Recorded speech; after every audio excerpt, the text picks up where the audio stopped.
Symela. Thank you very much for the very good introduction. I will try to keep it short indeed, because I'm mostly here to listen on behalf of the Commission as well. Kalimera, first of all. I have two Greek bosses. I think I am obliged to say this, but I have to say that it's only good also to have a warm welcome here in Greece. It's always a pleasure being here as well.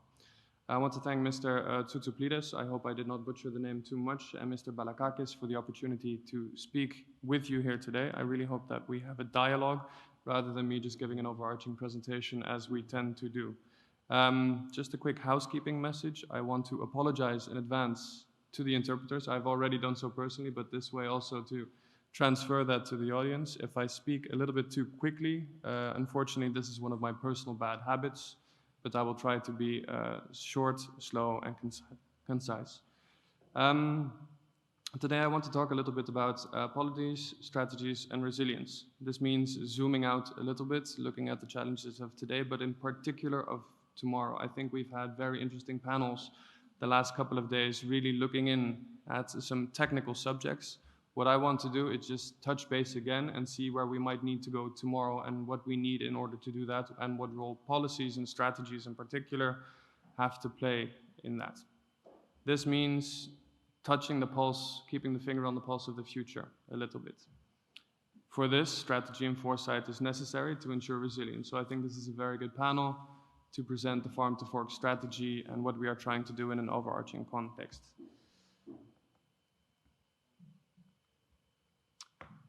I don't think I need to introduce the Green Deal in an overarching fashion anymore. I think Konstantinos, Mr. Touchtidou did that very, very well in the beginning.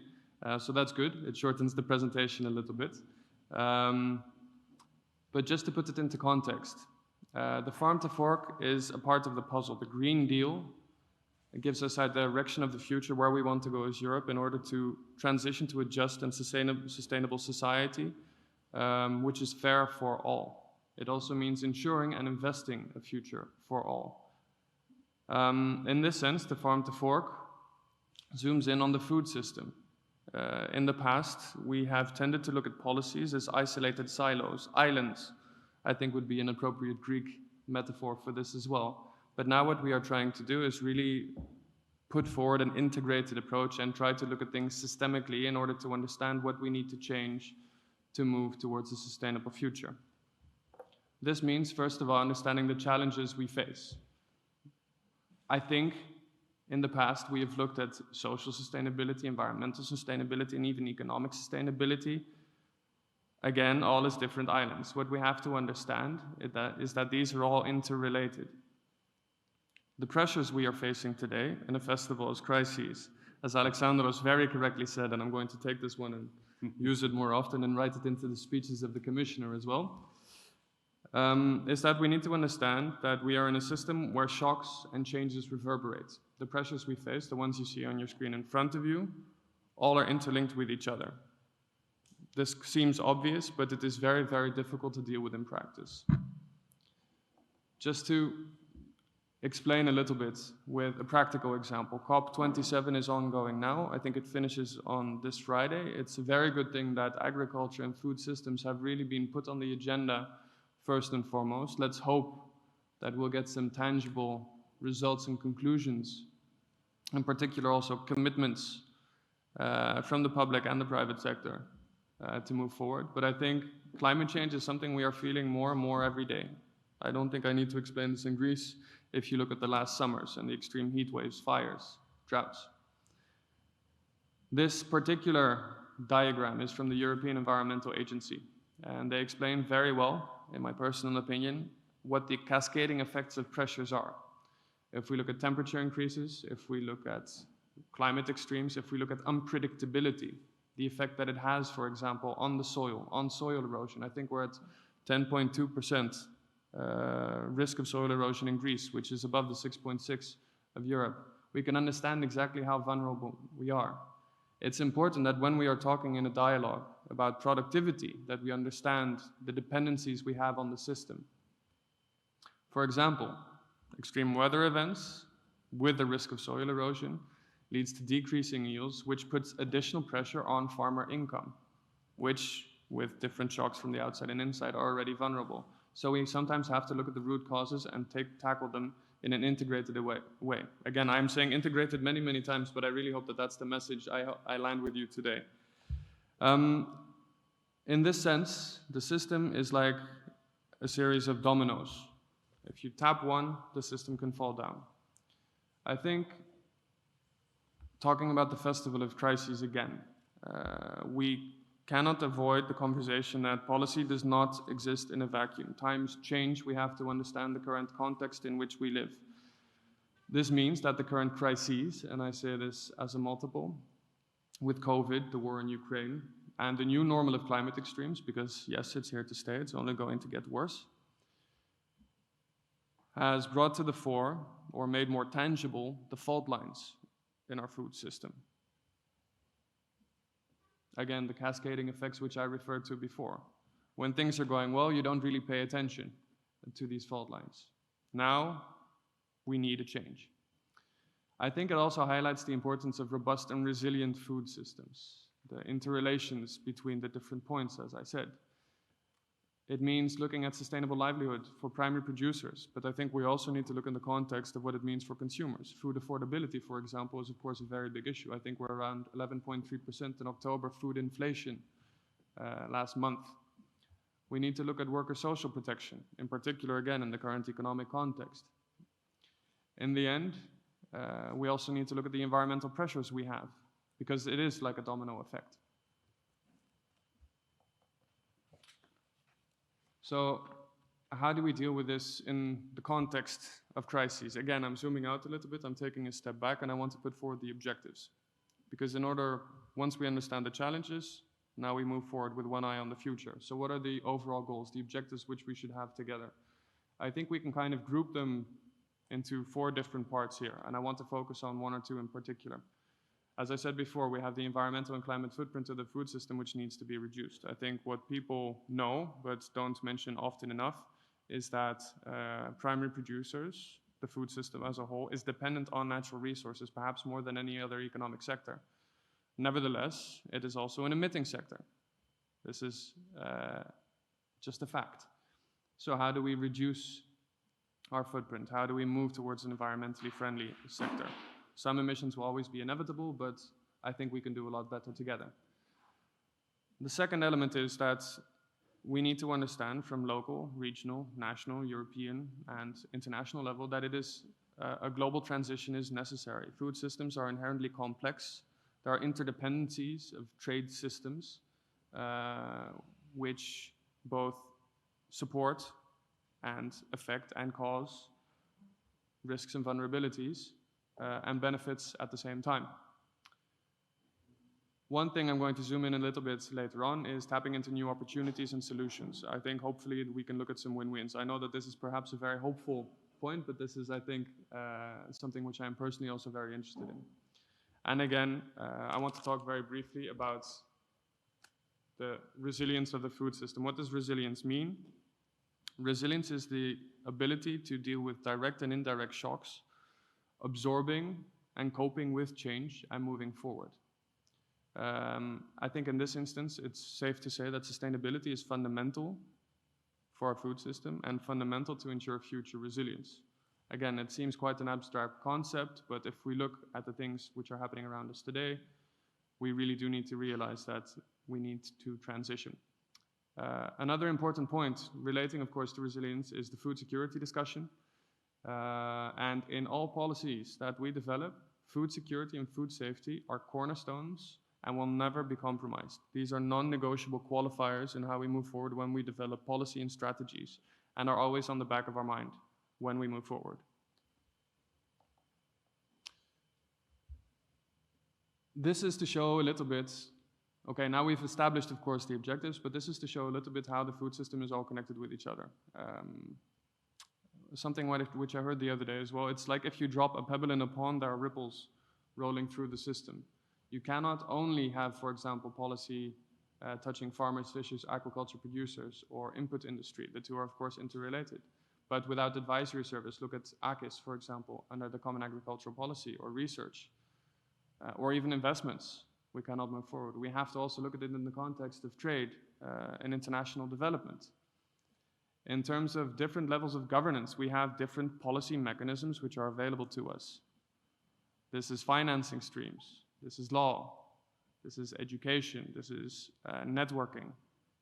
Even voluntary commitments such as the Code of Conduct and the Farm to Fork strategy really are important ways to deal with this. And I think something which comes to the forefront, which of this conference, which is very good to hear, is that we need to invest in public-private partnerships more often. We need to connect at the synergies. We need to start networking and looking for it together. It's very interesting, and I think a very good development that we're talking here with farming cooperatives and hotel chains in the same panel. I think this is a very good development. Sometimes it's a little bit difficult to really get to the material base of things, but at least the conversation is now being had. I think this is a development which is essential in these times.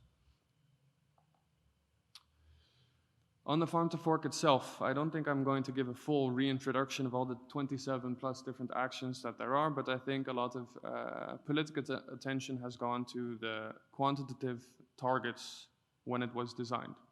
For me, the targets themselves were of course designed to give a sense of direction rather than direct in itself. They give us an idea of where to go. Quantitative targets can help in that instance. But the real innovation in terms of what the Commission is doing, in terms of what the member states have supported through Council, what the Parliament has supported through their resolutions, is that it's a policy package which has not really been seen of its like before. It's connecting all the dots. We have actions to ensure sustainable food production, for example, through the new delivery model of the CAP. We have actions to stimulate sustainable practices by the food industry with retail, hospitality, and food service. There are actions to promote the shift towards healthy and sustainable diets. This means facilitating choice for consumers, for example, on sustainable labeling. We have actions to reduce food loss and food waste, something which tends to be seen as a separate discussion, but it is integrated at every single stage across the supply chain. We are looking at research, innovation, investment, skills, and data without underpinning the whole system, creating a strong, solid foundation, again, with one eye on the future of research and innovation, we will be stuck. And I think in the last point, again, it talks about the enabling transition, promoting a global transition. I think COP27 is a very good example that multi-level fora, or multilateral fora and multi-level fora are quite well developed. Nevertheless, I think we need to step up our efforts there and see what kind of opportunities there are both within Europe and outside of Europe and try to integrate that more into the discussion. We do, of course, also have the discussion of strategic autonomy, but I think these go hand in hand and that they are not mutually exclusive.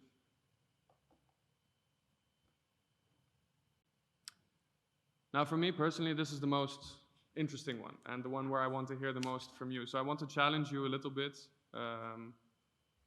in moving forward and asking you explicitly also, please, in your questions, where also let me know where you see opportunities. When we talk to stakeholders, when we talk to individuals, when we even talk amongst ourselves, it's always very easy to see the barriers on the road.